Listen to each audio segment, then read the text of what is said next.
Voici une culture dans laquelle tu dois absolument te lancer en 2025 si tu comptes te lancer ou bien t'investir en agriculture. Oui, tu l'as bien constaté, il s'agit bien évidemment du fruit de la passion. Le fruit de la passion est une culture que tu dois absolument mettre dans tes plantations pour 2025. Peu importe l'activité que vous faites, ne venez pas me dire que vous faites juste dans les vergers ou bien vous faites juste dans les maraîchères. Peu importe l'activité que vous faites, vous devez absolument mettre dans ces plantations des plants du fruit de la passion. Pourquoi? Je vous donne dans cette vidéo les 5 raisons fondamentales pour lesquelles vous devez vous lancer dans la culture du fruit de la passion en 2025. La première raison, c'est sa demande croissante sur le marché. Oui, à cause de ses bienfaits pour la santé et son goût unique, comme vous le savez très bien, le fruit de la passion devient de plus en plus demandé sur le marché. Et malheureusement, cette demande reste supérieure et largement supérieure à l'offre encore disponible sur le marché parce que beaucoup jusqu'à présent ne savent pas encore que cette culture ou bien que ces fruits est cultivé. La plupart des personnes ont encore des idées ancestrales, donc pensant que c'est une culture ou bien c'est un fruit juste qui pousse là dans des plantations ou bien à proximité des maisons et qu'on peut aller récolter à la saison de production pour pouvoir acheminer dans les marchés. Donc beaucoup n'ont pas cette idée-là que nous pouvons jusqu'à présent cultiver le fruit de la passion. À cause donc de cela, la demande est de plus en plus croissante sur le marché. Beaucoup en demandent, mais peu en trouvent. La deuxième raison fondamentale pour laquelle vous devez vous lancer dans la culture du fruit de la passion, c'est sa rentabilité. Je dois préciser que la culture est importante parce que lorsque vous vous lancez déjà dans la culture, vous devez décider sur la rentabilité. La plupart des personnes savent que le fruit de la passion a une saison de production et qu'en cette saison de production, la quantité que le plant a produit, on pas juste on récolte, on s'en va au marché et on vend. Or, lorsqu'on se lance dans cette activité de façon professionnelle, on n'a plus quasiment de saison de récolte. Pourquoi? Parce que avec l'itinéraire technique que nous mettons sur pied, le fruit est condamné à produire toute l'année. Donc, vous êtes capable de produire ou bien de faire des récoltes 365 jours. Ça, c'est la magie de la culture. Donc, avec l'itinéraire technique que nous avons mis sur pied et que nous mettons désormais à la disposition de certains producteurs et que nous pourrons aussi mettre à votre disposition, vous, les futurs producteurs, avec donc cet itinéraire technique-là, désormais, on a la possibilité de faire des récoltes toute l'année. Ça veut dire 365 jours sur 365. Voilà. Beaucoup avaient l'habitude de croire que le fruit de la passion avait une saison.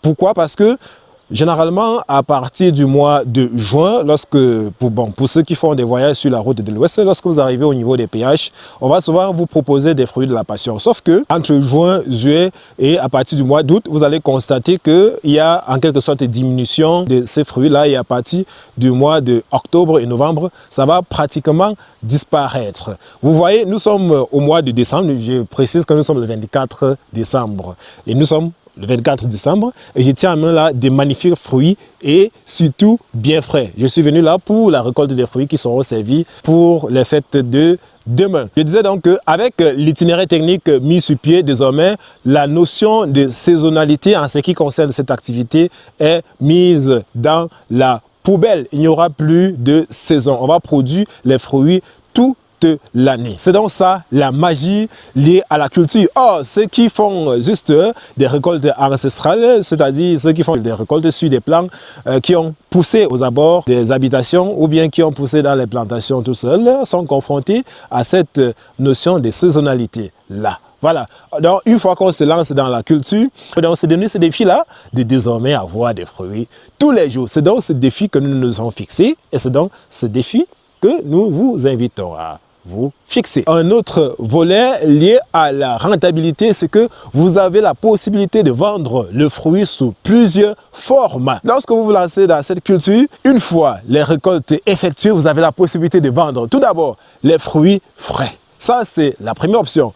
Vous aurez ensuite la possibilité de transformer vos fruits, soit en confiture, en jus naturel ou même en vin de table. Oui, c'est bien possible de faire du vin de table avec le fruit de la passion et ça se fait très bien. Je crois que dans les jours à venir, nous allons produire des vidéos que nous mettrons sur cette chaîne. Question de vous montrer comment transformer les fruits de la passion parce que en transformant généralement n'importe quelle matière première, il y a toujours de la valeur ajoutée qu'on gagne. Voilà, donc je crois qu'on songerait aussi à cette option de transformation-là. C'était donc la raison numéro 2 pour laquelle vous devez vous lancer dans la culture du fruit de la passion. La troisième raison pour laquelle vous devez vous lancer dans cette culture, c'est que c'est une culture qui ne nécessite pas de gros investissements pour débuter. Voilà, c'est une culture très passionnante et donc vous pouvez vous lancer avec le peu de moyens que vous avez. Vous avez la possibilité de lancer avec 5 plans, question d'expérimenter. C'est très possible de le faire. Et ces 5 plans peuvent vous donner quelque chose parce que pour le moment, nous sommes fixés un défi, celui d'avoir désormais 1000 fruits par plan et par an. Donc ça veut dire qu'au bout de 365 jours, que nous ayons récolté minimum 1000 fruits sur un plan. Donc, vous voyez que si vous avez la possibilité de faire ne serait-ce qu'un petit essai sur peut-être 20 mètres carrés, et où vous mettez peut-être 10 plans, et vous utilisez notre itinéraire technique, ça vous donnera la possibilité d'avoir à la fin de l'année plus de 10 000 fruits. 10 000 fruits sur 10 plants. C'est bien faisable. Ça, c'est l'un des avantages de cette activité. Rares sont des spéculations dans lesquelles vous pouvez vous fixer autant de défis. La pastèque, par exemple, on sait que la pastèque, si elle a trop fait, c'est 3 bons fruits. Si elle a trop fait, c'est 3 bons fruits. On peut la laisser produire quelques 4, 5, mais les fruits seront en quelque sorte chétifs. Sauf que le fruit de la passion, on se fixe un défi, un objectif, c'est lui de produire 1000 fruits par an et les fruits auront toujours leur taille consistante et considérable. Observez vous-même le fruit de la passion, ça c'est la variété violette qui est généralement réputée même être plus petite que la variété jaune. Voilà, donc c'est l'un des avantages. Je résume ce point en disant que vous avez la possibilité de vous y lancer avec un faible investissement. Que ce soit dans la maison, que ce soit au jardin, que ce soit dans la plantation, vous pouvez bien le faire. Que ce soit même sur un terrain de construction, vous pouvez bien le faire. Un terrain qui n'est pas encore construit, bien sûr. Vous pouvez bien faire votre culture là en attendant le jour que vous allez construire. Beaucoup le font, bien sûr. Il y a certains qui achètent, j'en ai déjà vu, des terrains qui mettent juste la clôture là, qui sont de sécuriser le terrain et mettent à l'intérieur les fruits de la passion. Ça peut bien se faire aussi avec vous. Voilà. Donc, vous n'êtes pas obligé d'avoir des millions pour pouvoir vous lancer. Et l'avantage aussi au niveau de ce point, c'est que les investissements arrivent de façon échelonnée. Si vous avez déjà l'espace, c'est bon. Il faut donc vous préparer à avoir les semences pour janvier ou bien pour mars prochain. Et dès que vous aurez les semences, cherchez juste les fientes, mettez ça en sol à partir du mois de mars. Et vous attendez. Le temps que le fruit va se battre, à s'adapter au sol et à grandir, vous allez chercher les tuteurs. Voilà, c'est tout simplement ça. Le quatrième avantage, ou bien la quatrième raison, c'est la diversification des revenus. Oui, ne pensez pas qu'en vous lançant dans le business de la passion, vous êtes condamné à produire et à vendre des fruits. Non. Le fruit de la passion comporte plusieurs activités ou bien plusieurs business qui lui sont dérivés. Vous pouvez vous lancer naturellement pour produire et vendre les fruits. Ça, c'est numéro 1.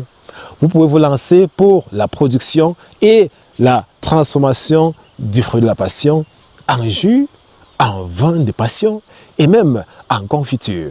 C'est très bien possible. Je vous ai dit, on va faire des vidéos sur ça et on mettra sur cette chaîne. Ça, c'est la deuxième activité. Vous pouvez aussi vous lancer dans le volet production des semences. Voilà. Beaucoup ne savent pas qu'on peut vivre de l'agriculture sans toutefois être directement au champ pour produire. Le vendeur, par exemple, des produits phytosanitaires, qui sont des engrais, des pesticides et des consorts, en principe, il vit de l'agriculture, mais il n'est pas agriculteur. Beaucoup ne le savent pas. Les vendeurs de semences, par exemple, ils vivent de l'agriculture, mais ils ne sont pas des agriculteurs. Donc, pour vous dire que vous pouvez vous lancer dans la production et la distribution des semences du fruit de la passion. Peu importe où vous êtes, vous pouvez le faire. Pour l'autre, là même, vous n'avez aucune excuse de ne pas le faire. Parce que pour faire des semences, ça ne nécessite pas un espace de 1000 mètres carrés. Ça ne nécessite même pas 100 mètres carrés. Avec déjà 10 mètres carrés, vous pouvez faire des milliers de plants. Oui, c'est bien possible. Vous pouvez faire des milliers de plants. Et avec les nouvelles semences que nous sommes en train de mettre sur pied, que nous allons commercialiser à partir de 2025 qui arrive, là, début 2025, le plant coûtera 1000 francs parce que ce sont des semences précoces. À 3 mois, vous avez les productions. Voilà. On va vendre le plant à 1000 francs. Imaginez, vous faites un espace de 10 mètres carrés où vous mettez peut-être 2000 ou bien 3000 plants. Ça vous coûtera combien? Même si vous vendez le plant à 500, vous aurez combien?